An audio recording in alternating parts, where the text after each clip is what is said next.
누가복음 12장 13에서 34절 말씀입니다. 무리 중에 한 사람이 이르되 선생님, 내 형을 명하여 유산을 나와 나누게 하소서. 하니 이르시되 이 사람아, 누가 나를 너희의 재판장이나 물건 나누는 자로 세웠느냐? 하시고 그들에게 이르시되 삼가 모든 탐심을 물리치라. 사람의 생명이 그 소유에 넉넉한 데 있지 아니하니라. 하시고 또 비유로 그들에게 말하여 이르시되 한 부자가 그 밭에 소출이 풍성하매 심중에 생각하여 이르되 내가 곡식 쌓아둘 곳이 없으니 어찌할까 하고 또 이르되 내가 이렇게 하리라. 내 곡간을 헐고 더 크게 짓고 내 모든 곡식과 물건을 거기 쌓아두리라. 또 내가 내 영혼에게 이르되 영혼아, 여러 해 쓸 물건을 많이 쌓아두었으니 평안히 쉬고 먹고 마시고 즐거워하자 하리라 하되, 하나님은 이르시되 어리석은 자여, 오늘 밤에 내 영혼을 도로 찾으리니 그러면 내 준비한 것이 누구의 것이 되겠느냐 하셨으니, 자기를 위하여 재물을 쌓아두고 하나님께 대하여 부유하지 못한 자가 이와 같으니라. 또 제자들에게 이르시되 그러므로 내가 너희에게 이르노니 너희 목숨을 위하여 무엇을 먹을까, 몸을 위하여 무엇을 입을까 염려하지 말라. 목숨이 음식보다 중하고 몸이 의복보다 중하니라. 까마귀를 생각하라. 심지도 아니하고 거두지도 아니하며 골방도 없고 창고도 없으되 하나님이 기르시나니 너희는 새보다 얼마나 더 귀하냐. 또 너희 중에 누가 염려함으로 그 키를 한 자라도 더할 수 있느냐. 그런즉 가장 작은 일도 하지 못하면서 어찌 다른 일들을 염려하느냐. 백합화를 생각하여 보라. 실도 만들지 않고 짜지도 아니하느니라. 그러나 내가 너희에게 말하노니 솔로몬의 모든 영광으로도 입은 것이 이 꽃 하나만큼 훌륭하지 못하였느니라. 오늘 있다가 내일 아궁이에 던져지는 들풀도 하나님이 이렇게 입히시거든. 하물며 너희일까 보냐. 믿음이 작은 자들아, 너희는 무엇을 먹을까 무엇을 마실까 하여 구하지 말며 근심하지도 말라. 이 모든 것은 세상 백성들이 구하는 것이라. 너희 아버지께서는 이런 것이 너희에게 있어야 할 것을 아시느니라. 다만 너희는 그의 나라를 구하라. 그리하면 이런 것들을 너희에게 더하시리라. 적은 무리여 무서워 말라. 너희 아버지께서 그 나라를 너희에게 주시기를 기뻐하시느니라. 너희 소유를 팔아 구제하여 낡아지지 아니하는 배낭을 만들라. 곧 하늘에 둔 바 다함이 없는 보물이니 거기는 도둑도 가까이 하는 일이 없고 좀도 먹는 일이 없느니라. 너희 보물 있는 곳에는 너희 마음도 있으리라. 사랑하는 형제 여러분, 4월 17일 토요일 저녁 목상에 오신 것을 환영합니다. 누가복음 12장은 누가복음 11장에서 예수님을 대적하는 바리새인과 서기관들에게 화를 선언하신 직후의 일입니다. 바로 그 현장이죠. 예수님과 바리새인의 대립각이 첨예하게 나타난 그 현장에는 무리가 수만 명 모여들었죠. 그리고 예수님은 무리 앞에서 제자들을 향하여서 바리새인들의 누룩 곧 외식을 주의하라고 가르치셨는데요. 바리새인들의 외식이 추악한 이유는 그것이 탐심이기 때문입니다. 탐욕 때문에 외식하고 또 탐심을 감추기 위해 더욱 외식합니다. 그들이 율법을 장악하여서 기득권화하고 외식하는 것은 이스라엘 전체를, 하나님 나라 전체를 망하게 하는 일입니다. 그들은 하나님 나라의 율법을 맡은 자들이기 때문이죠. 그러므로 이제 예수 제자들은 오히려 기득권을 갖지 않고 재정의 빈곤을 각오하고 하나님 나라를 위해서만 살아야 합니다. 그렇다고 신정왕국 공동체가 빈곤할 것이라는 것은 아니고요. 하나님은 예수 제자들에게서 가르침을 받는 공동체 중에는 풍요한 것을 주실 것입니다. 이렇게 이원화하여 주시더라도 모두가 한 마음으로 주를 섬기고 연합하면 되거든요. 한쪽에는 진리를, 한쪽에는 재물을 주시는 식으로 이원화하여 주실 때에 진리를 맡은 자는 재정 때문에 근심해서는 안 되고 재물을 받는 자는 탐심에 연단되어서는 안 되는 것입니다. 그리고 함께 당연히 나누어야 되죠.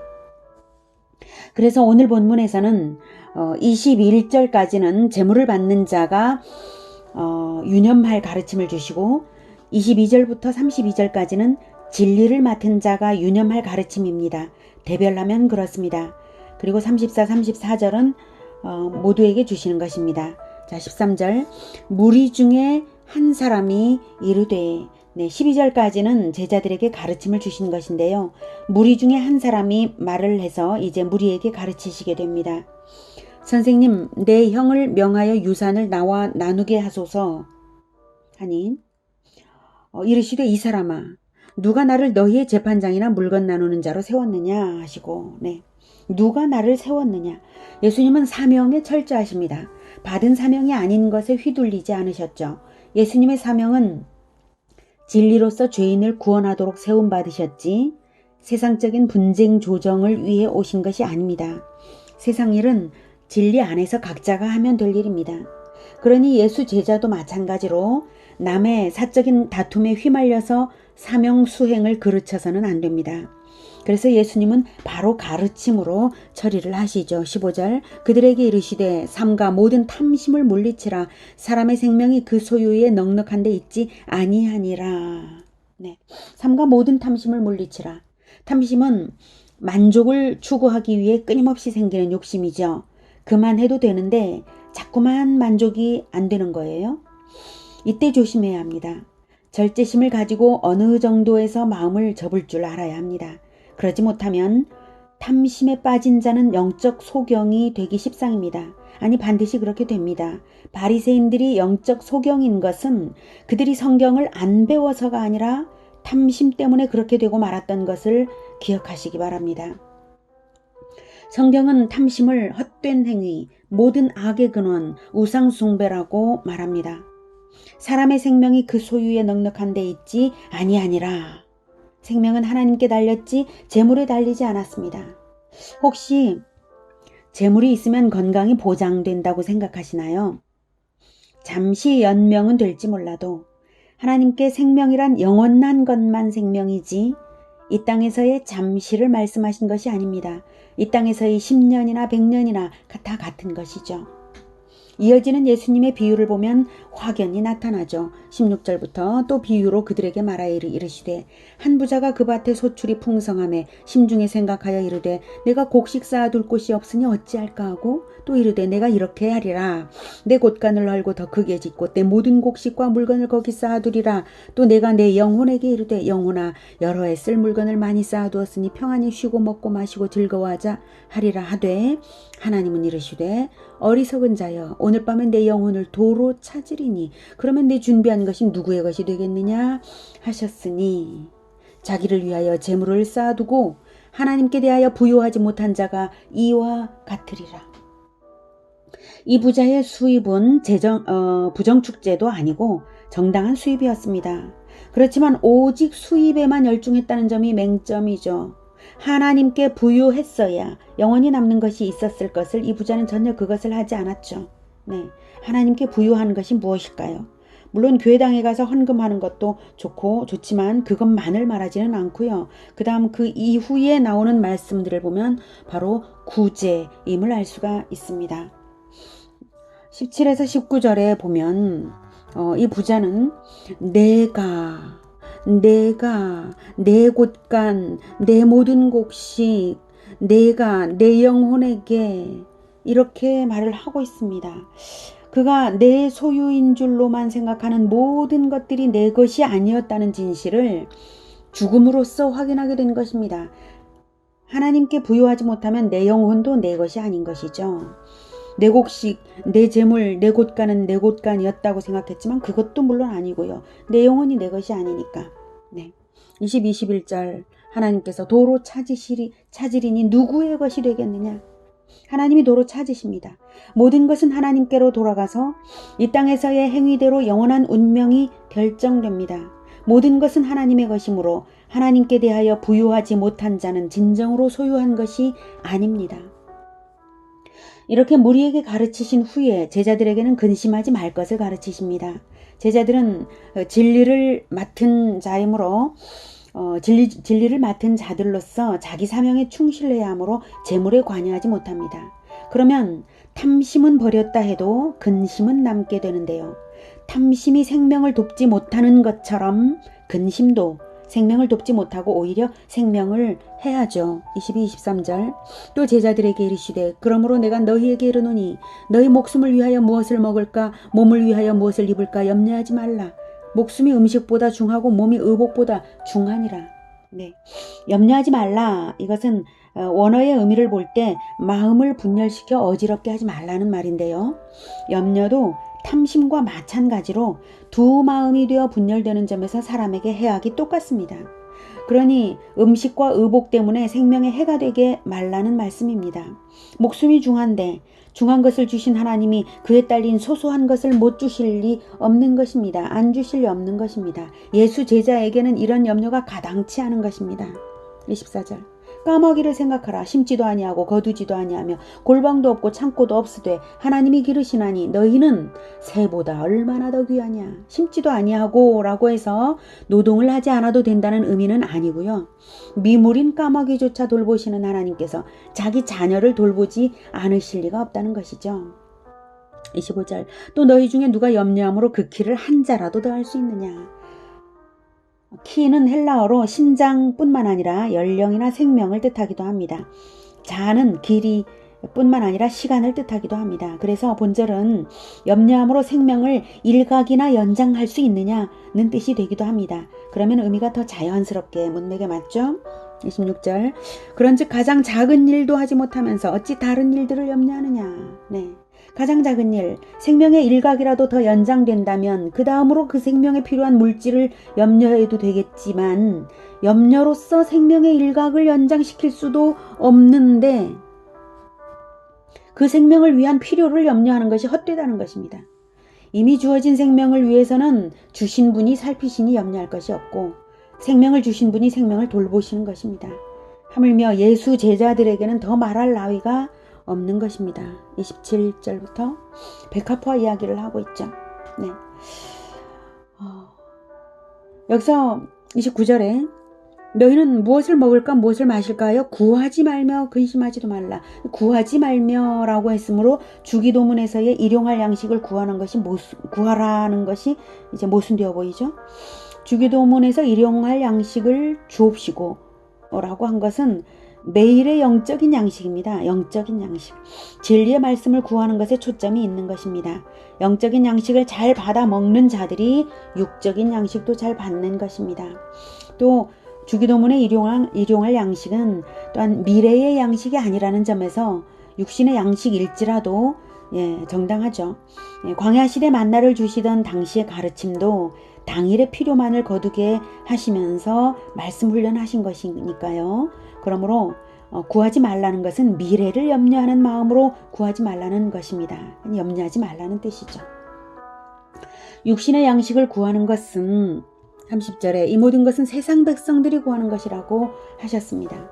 육신의 양식을 구하는 것은 세상 백성들이 구하는 것이고 우리가 구할 것은 영의 양식을 구해야 하죠. 너희 아버지께서는 이런 것, 육신의 양식이 너희에게 있어야 할 것을 아시느니라. 그니 아무것도 염려 마시고 탐심도 버리시기를 바랍니다. 31, 32절 다만 너희는 그의 나라를 구하라. 그리하면 이런 것들을 너희에게 더하시리라. 적은 무리여 무서워 말라. 너희 아버지께서 그 나라를 너희에게 주시기를 기뻐하시느니라. 다만 너희는 그의 나라를 구하라. 네. 하나님의 통치가 완성되기를 구하라는 뜻입니다. 하나님의 나라. 이것이 예수님 재림 때만 그제야 가서 오는 것이 아니라 하나님의 통치는 먼저 내 영혼 안에서 그리고 내 삶에서 나타나고 내 공동체에서 다스리심을 받는 것이고 마침내 예수님의 재림 때에 새하늘과 새 땅이 도래하여서 이 땅에서 우리가 통치를 받은 만큼 현실화될 것입니다. 그러면 하나님 나라를 위해서 사는 자들에게는 이 모든 것을 구하지 않아도 더하시고 마침내 도래하는 새하늘과 새 땅에서도 영원한 것을 함께 얻게 될 것입니다. 하나님 나라를 구하는 그것으로 일석이조가 되고 모든 것의 해결의 열쇠가 됩니다. 그런데 이 말씀들은 오직 제자들을 향하여 주신 말씀입니다. 무리 중에도 알아들을 사람은 알아들으라고 공개적으로 주셨지만 참된 일꾼은 적기 때문에 적은 무리여 이렇게 말씀을 하셨죠. 무서워 말라 적은 무리여 그 나라를 주시기를 기뻐하시느니라. 제자에게는 빈곤 상황이 주어질 수 있음을 암시하죠. 하지만 더 큰 보장의 비전을 주시면서 친근하게 격려하고 계십니다. 여기서 하나님이 주시기를 기뻐하시는 그 나라는 이 땅에서부터 이루어져가는 신정 공동체를 의미합니다. 공동체의 비밀이 있습니다. 33, 34절 너희 소유를 팔아 구제하여 낡아지지 아니하는 배낭을 만들라. 곧 하늘에 둔 바 다함이 없는 보물이니 거기는 도둑도 가까이 하는 일이 없고 좀도 먹는 일이 없느니라. 너희 보물 있는 곳에는 너희 마음도 있으리라. 중요한 비결을 주고 계시죠?